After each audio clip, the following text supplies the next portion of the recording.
Kaya ba? Tara, turuan ko kayo. Pabatcherin natin sa loob ng isang buwan yung mga YB ninyo.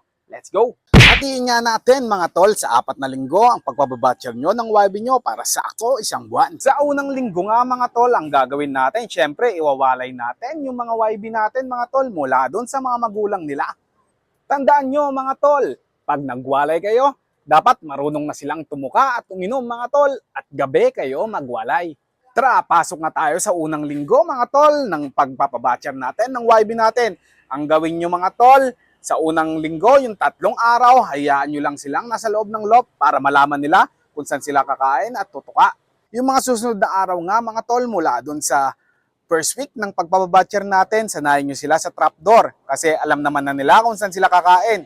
Yung tipong ilalagay nyo sila mga tol dun sa landing board nyo, papasok dun sa trapdoor pag magpapakain kayo. Gawin nyo yon the rest of the first week mga tol. Bago ko nga ipagpatuloy mga tol, disclaimer lang. Hindi ko sinasabing 100% gagana to mga tol, pero pwedeng subukan kasi nasubukan ko na to at gumana dito sa loob ko mga tol. Mga tol, subukan nyo at your own risk ha. Mga tol, pasok naman tayo sa second week. Second week, focus tayo mga tol sa viewing. Kung may aviary kayo o kung may viewing cage kayo mga tol, for the whole second week mga tol, doon tayo magpo-focus.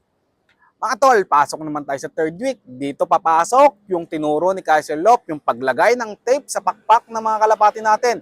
Ginagawa natin yon para hindi sila pumitik.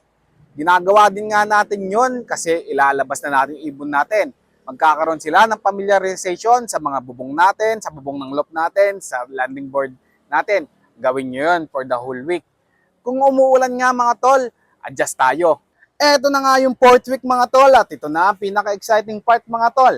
Kasi nga tatanggalin nyo na yung tape mga tol at ganun lang din naman gagawin nyo mga tol. Pagtanggal ng tape, papalabasin nyo sila at hayaan nyo na lang sila maglakad-lakad. Kung pumitik man sila, no problem, hayaan nyo lang. Pero ang gawin nyo mga tol, tanghali nyo sila palabasin ha. Huwag nyo muna kayo magpalabas ng umaga at ng hapon na hapon. Tanghali nyo sila palabasin mga tol.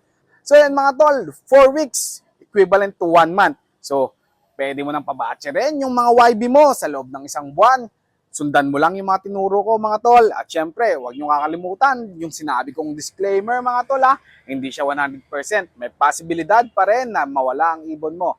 Kaya, mag-ingat pa rin and do it at your own risk. Let's go!